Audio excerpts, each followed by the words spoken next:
Hola a todos, hoy vamos a meternos de lleno con una de las palabras para mí más potentes y peor entendidas de todo el Nuevo Testamento. Es la palabra que de hecho da el pistoletazo de salida al ministerio de Jesús y que guarda la llave para una transformación de verdad. Esa palabra es metanoia.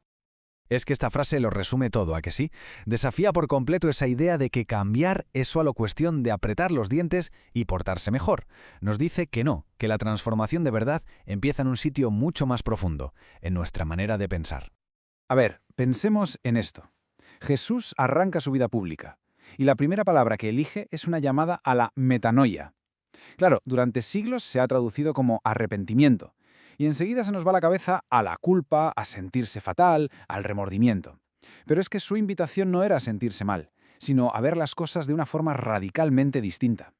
Aquí es donde la cosa se pone interesante. Por un lado tenemos la idea de siempre. Arrepentirse es una respuesta emocional, sentir pena por lo que hemos hecho. Pero el significado real de metanoia es un proceso mental, un cambio en la estructura de nuestros pensamientos. No se trata tanto de sentir diferente, sino sobre todo de empezar a pensar diferente. Y esta es la clave de todo. La puerta para entrar en esa nueva realidad que Jesús anunciaba no son nuestras emociones, que van y vienen, sino una mente transformada. Como dice el apóstol Pablo en Romanos, la transformación viene por la renovación de nuestro entendimiento.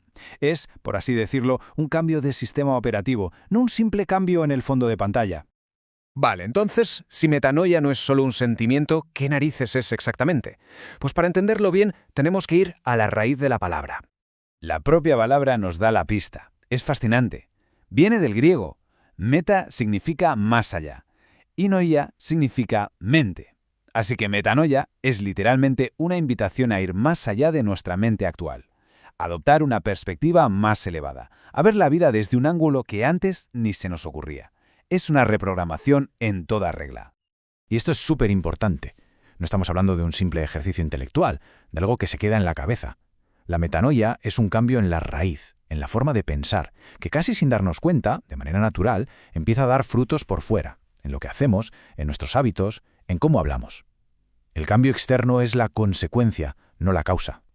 Venga, la teoría está muy bien, pero ¿cómo se ve esto en la vida real? La historia nos ha dejado ejemplos brutales, pero vamos a fijarnos en 3 casos que son el ejemplo perfecto de lo que es una metanoia radical. Fijaos que 3. Tenemos a Pedro, que pasa de estar paralizado por el miedo a recibir la misión de su vida.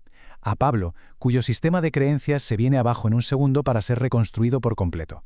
Y al hijo pródigo, que empieza su camino de vuelta en el momento en que tiene una chispa de lucidez. Todos ellos vivieron un antes y un después mental.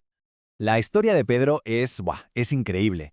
Después de negar a Jesús 3 veces, lo lógico es que su fracaso lo hubiera marcado para siempre. Pero cuando se encuentra con Jesús resucitado, la conversación no va sobre su error, va sobre una nueva misión. Su metanoia no fue un castigo, fue un nuevo propósito. La lección que nos deja es potentísima, ¿no? Nos enseña que el fracaso no tiene por qué ser el final del camino.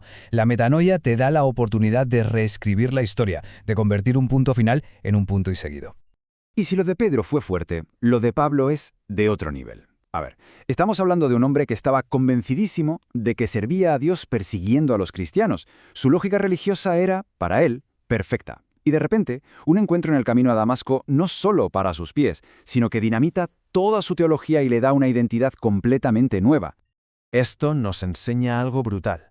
A veces, un colapso total es justo lo que precede a una reconstrucción.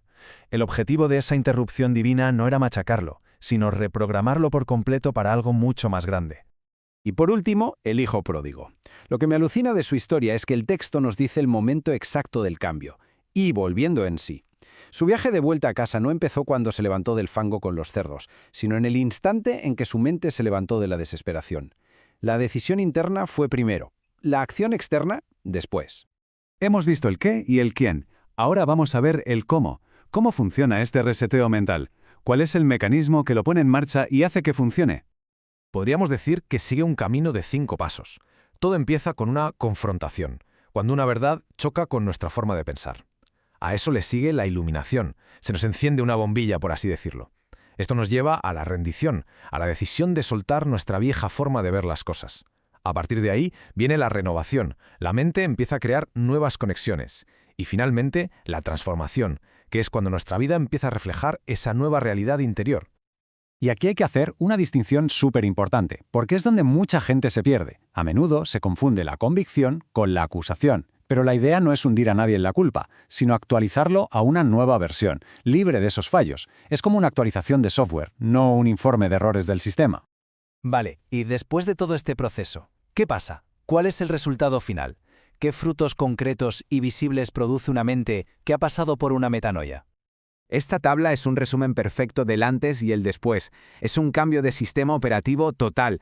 Se pasa de vivir desde la culpa a operar en la gracia, de un paradigma de miedo a uno de fe, de la necesidad de controlarlo todo a la libertad de confiar, de la queja constante a la gratitud. Es dejar de vivir solo por lo que vemos con los ojos para empezar a vivir por lo que se nos ha prometido.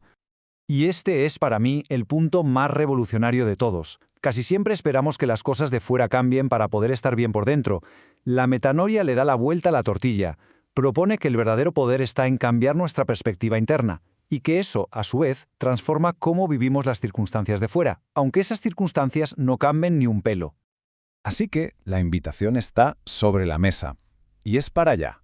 Es una llamada a tomar una decisión, a hacer de hoy un punto de inflexión, a soltar esos patrones de pensamiento que nos han estado limitando, a abrazar esa nueva perspectiva que se nos está mostrando y simplemente a dar permiso para que esa renovación interior empiece a hacer su trabajo. Y para terminar, una pregunta, una para que nos la llevemos puesta. Porque la metanoia siempre empieza con una pregunta honesta con uno mismo. ¿Cuál es esa vieja forma de pensar que, ahora mismo, está frenando el avance hacia todo lo nuevo? La respuesta quizás sea el comienzo de todo.